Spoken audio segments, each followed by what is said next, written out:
Welcome back to my kitchen. This week I'm sharing with you some meals from the Homestead Pantry as the Pantry Challenge continues.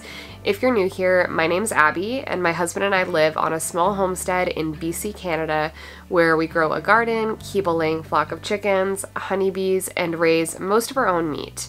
We work hard spring through fall growing, raising, and preserving so that come winter we're able to rest and feed ourselves well from what we've stored, and I share a lot of that here on my channel. The first meal I have to share with you this week are salmon tacos. These turned out so good. So I started first on some homemade corn tortillas. If you haven't made homemade tortillas before, you need to try them. They are beyond simple to make, especially corn tortillas, and store-bought just can't compare. So lately I've been doing a lot of cassava flour tortillas. I've shared that here on my channel before, and it had been a while since I had made these and I forgot just how good they are. So for the corn tortillas, you just need a few ingredients: some masa harina, warm water, and a little bit of salt. So to a bowl, I added 1.5 cups of masa harina, a couple pinches of salt, and 1.25 cup of warm water. Mix that all together and cover with a towel, and I'm just going to leave that to sit for a few minutes as I prep some of the other ingredients. My plan for the salmon tacos was to top them with a honey lime slaw and some of the home canned peach salsa that I made this past August. I had some cabbage that needed to be used up in the fridge, as well as half a jar of the peach salsa, so that's where this meal stemmed from. For the slaw dressing, I mixed together a little bit of homemade mayonnaise. I'll leave that recipe in the description box down below, with some lime juice, a little bit of salt, honey, and a dash of Tabasco.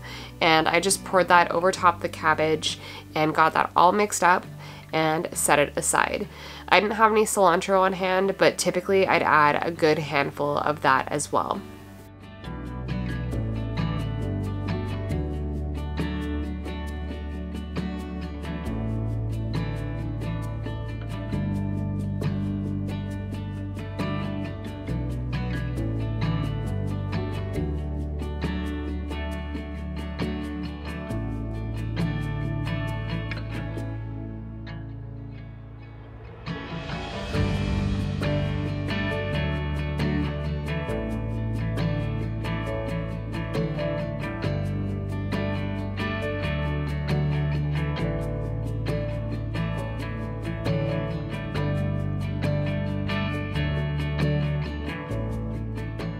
I kept the salmon really simple for these, so I preheated the oven to 425 and I just seasoned the salmon with a really simple salmon rub that is a mixture of brown sugar, paprika, garlic, and some thyme. So I sprinkled that over top of the salmon, patted that in, and that baked for about 12 to 15 minutes. It's really just going to depend on the size of fillet you're using.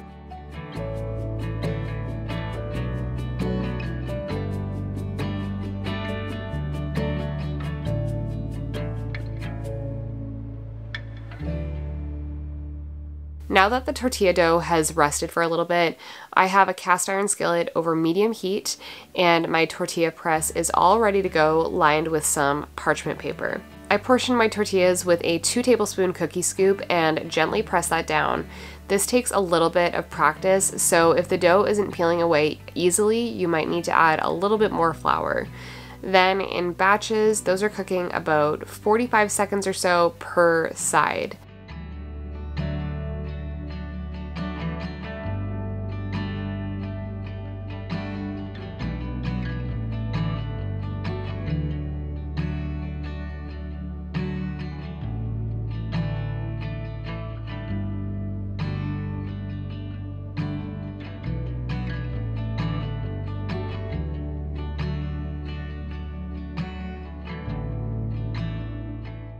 In a second cast iron skillet heated over medium, I got some refried beans going. I added a couple tablespoons of olive oil to the skillet and then added a drained and rinsed jar of home canned black beans and seasoned with some garlic powder, cumin, paprika, and some salt. Super quick to make.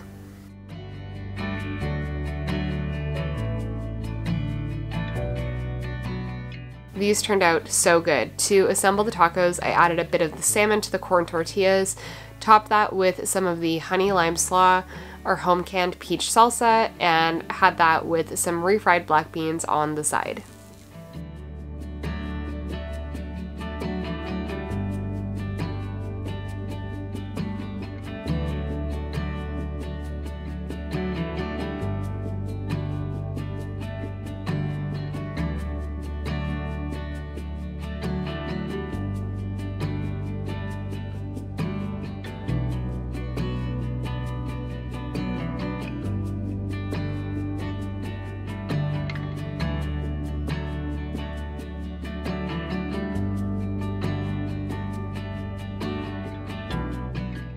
A variation of eggs, potatoes, and sausage or bacon is a staple pantry meal for us because all of this comes from our homestead, which is so satisfying, and it's also just really practical.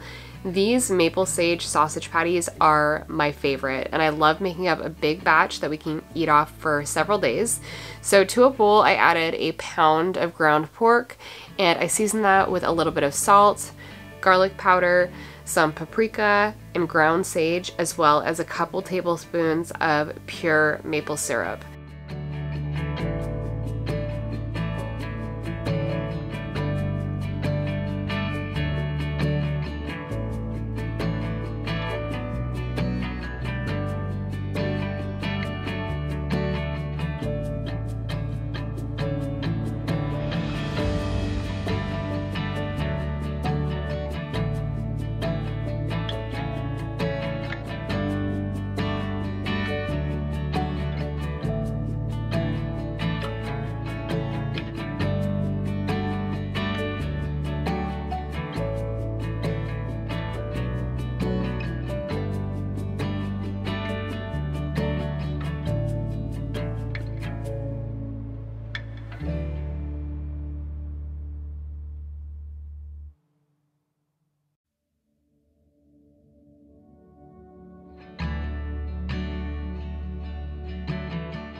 Got that all mixed up, and I realized that I had forgot to add a little bit of pepper, so added that in and just formed those into small patties.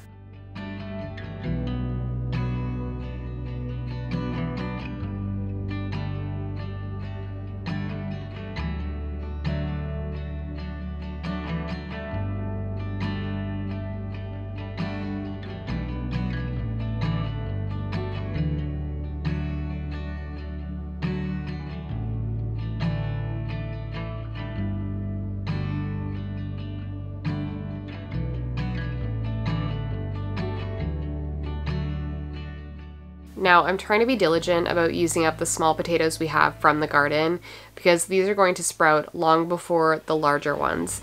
And I have a bad habit of just going for the bigger potatoes, so I'm trying to avoid that.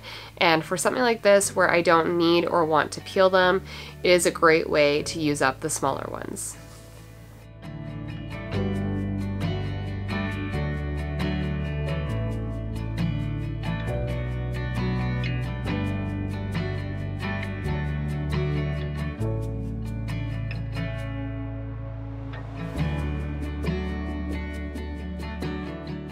Got my cast iron heating for the sausage and got some coffee going while I prepped the potatoes. We are finally back to getting a decent amount of eggs from our laying flock, which I am so thankful for, and all of our new leg bars we got last year are laying, so our egg cartons are looking super pretty and it makes me so happy.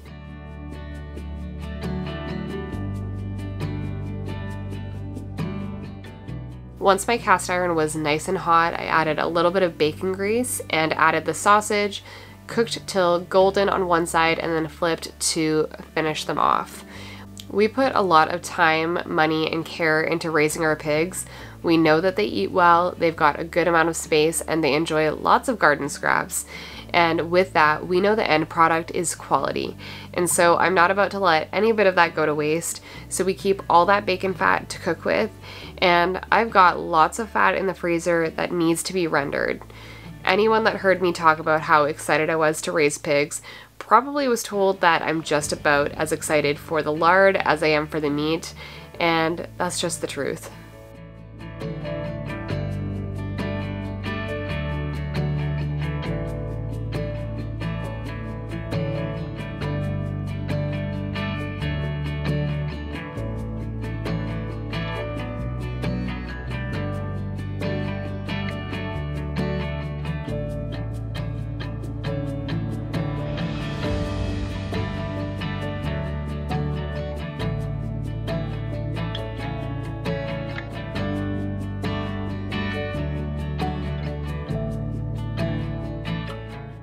I added the chopped potatoes to another cast iron skillet with a little bit of that bacon fat, and I diced up an onion to add in as well.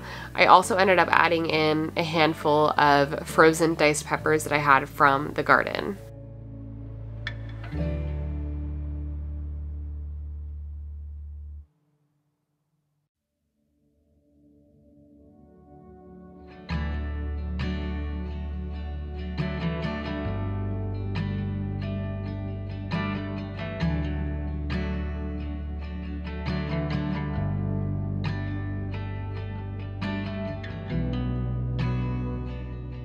When you eat a lot of eggs like we do, you need to change up how you're eating them or you're gonna get burnt out on them very, very quickly. I love soft-boiled eggs or jammy eggs, so that is what I went with for this morning's breakfast. We don't do these quite as often, but they are super simple to make. So the best way I've found to cook them is by bringing a small pot of water to a boil, turning off the heat, adding in the eggs, and then turning the heat back on high and set a timer. So for jammy eggs, I do about 7 minutes. If I want a little bit more runny of a yolk, I'll do 6.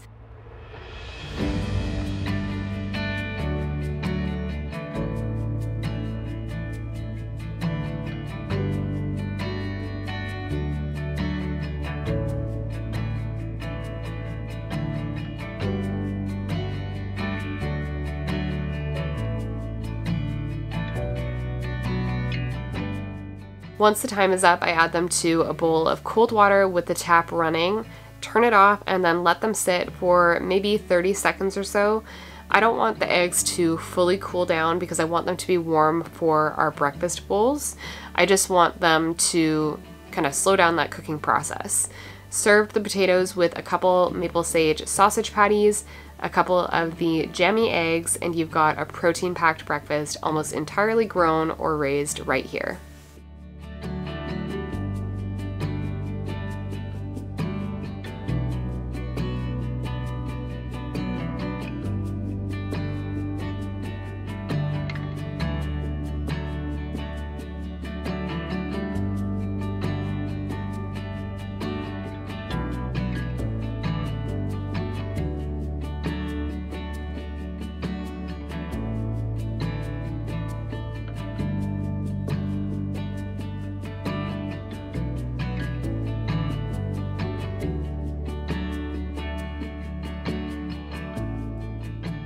Now, I have been craving black beans lately, and I think it's just because I didn't have any home canned black beans on our pantry shelf for quite a while, and I just restocked.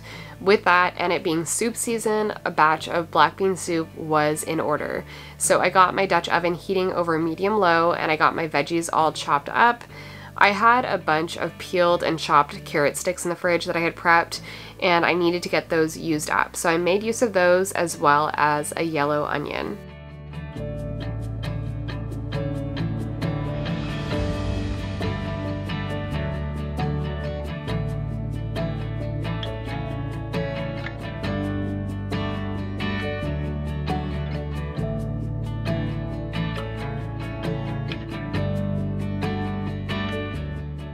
Once my Dutch oven was nice and hot, I added in a couple tablespoons of bacon fat and the carrots and onions, minced up a few cloves of garlic and added that in as well.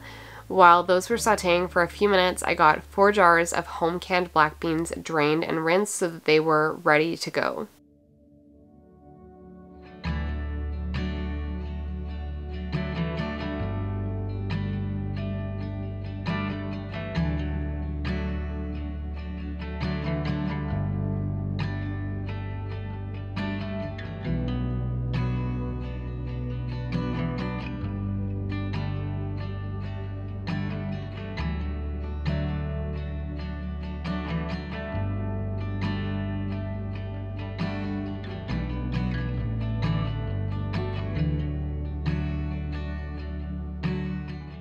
To the Dutch oven, I also added some frozen celery and peppers from the garden. I'd say a few ribs of celery and a whole bell pepper.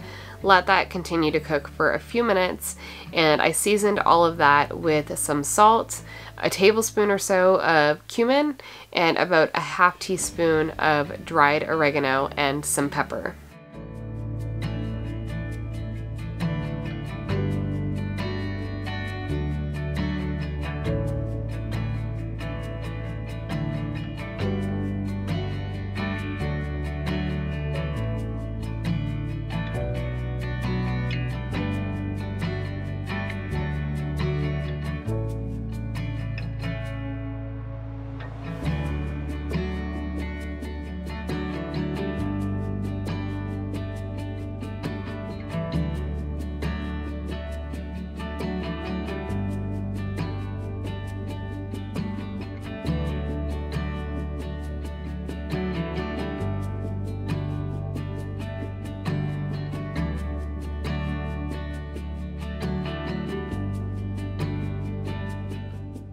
Next, I added in the black beans and my liquid. Now, typically I would just do a quart of broth, but I had about half a quart of plain canned tomato sauce in the fridge that needed to be used up. So I did that, and then I just topped it off with the home canned chicken broth to get up to about that quart mark. I gave that all a really good stir, brought it up to a boil, and then reduced the heat back down to low and covered it. And that simmered for maybe about 20 to 30 minutes. At this point, it is ready to serve, or if you prefer, like I do, you can immersion blend just a bit, which makes the soup a bit more creamy versus brothy. This is a great pantry meal. It used up a plenty of veggies from the garden and home canned broth, tomato sauce, and beans, and it's also a super affordable meal.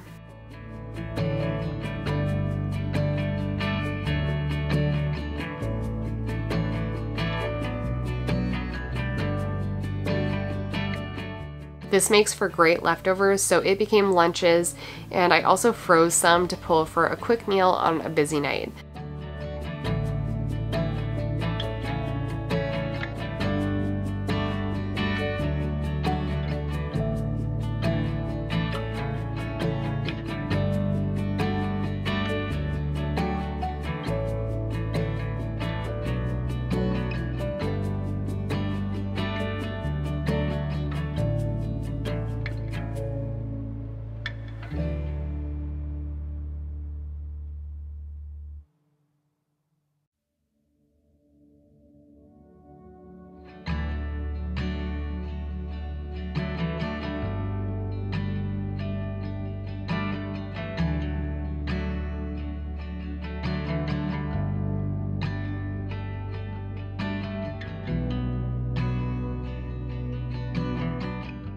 I topped mine off with some Greek yogurt. You could do sour cream, some green onions that I had in the freezer. These freeze so well, and this soup is also great topped with pickled jalapenos, cilantro, and fresh lime.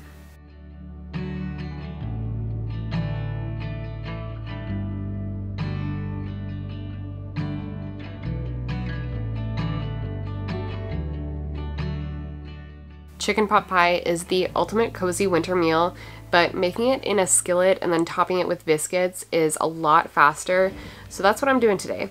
This comes together really quickly. I started out by preheating the oven to 425, and then I got started on some gluten-free biscuits. Now you can sub in your favorite biscuit recipe to make this easy. I'm just doing a drop biscuit recipe today.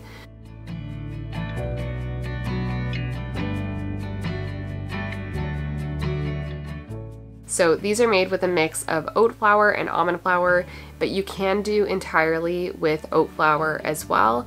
I added 2/3 of a cup of oat flour and 1/3 of a cup of almond flour to a bowl and got 2 tablespoons of butter melted on the stove.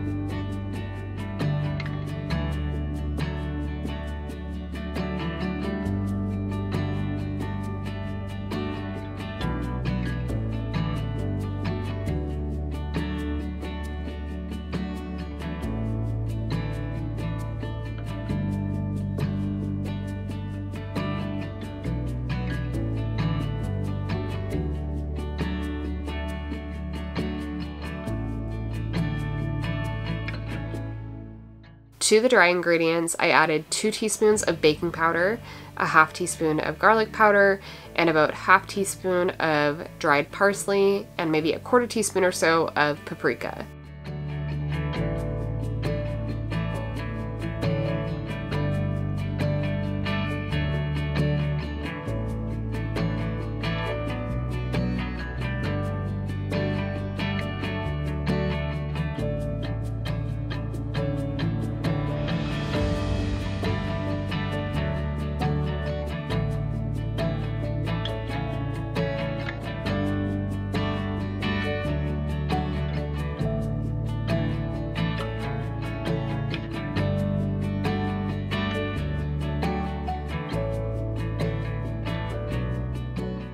To a small bowl, I added a 1/4 cup of milk and an egg, and then the 2 tablespoons of melted butter, and got that all whisked together, and then stirred that into the dry ingredients.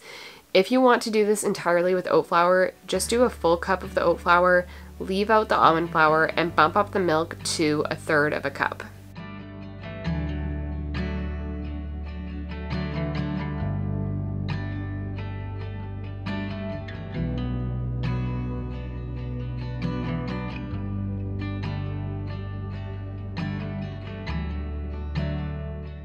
Now, when you mix together the wet and the dry ingredients, it is going to look really wet at first, but just set it aside for a few minutes and it's going to thicken up.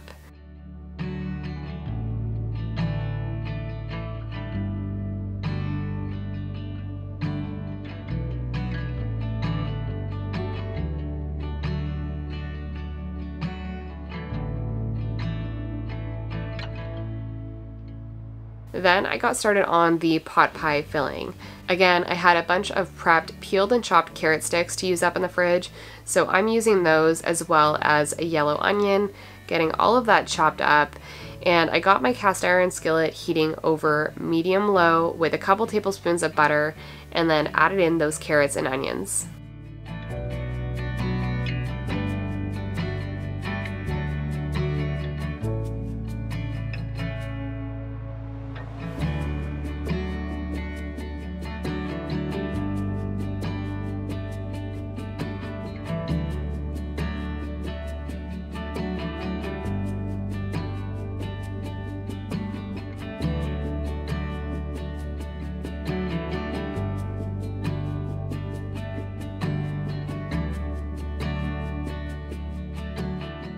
Let those saute a few minutes, and also added some frozen celery from the garden along with some frozen peas. And I seasoned the veggies with some dried parsley, garlic powder, salt and pepper, and I had some chicken cooked in the fridge to use up, so that's what I'm using today.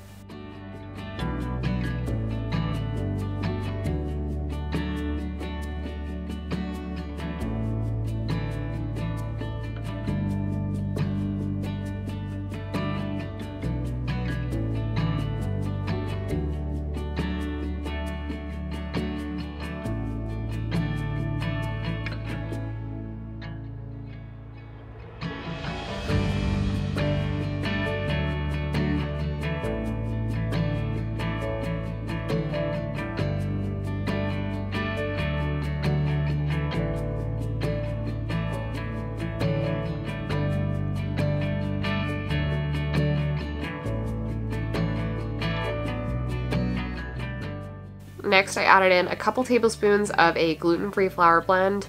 You could use regular all-purpose as well.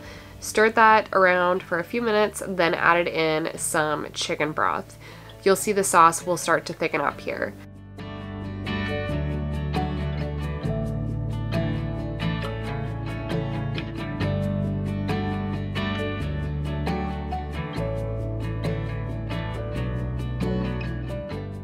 Next, I added about a 1/4 cup of heavy cream. You could do milk instead, or coconut milk if you wanted to make this dairy-free, and continue to let that mixture cook for another minute or two. The mixture will continue to thicken in the oven, so it's okay if it looks a little bit runny. For the biscuits, I topped them directly on the filling using an ice cream scoop to portion them, and then I baked this at 425 for 15 minutes until the biscuits are cooked through.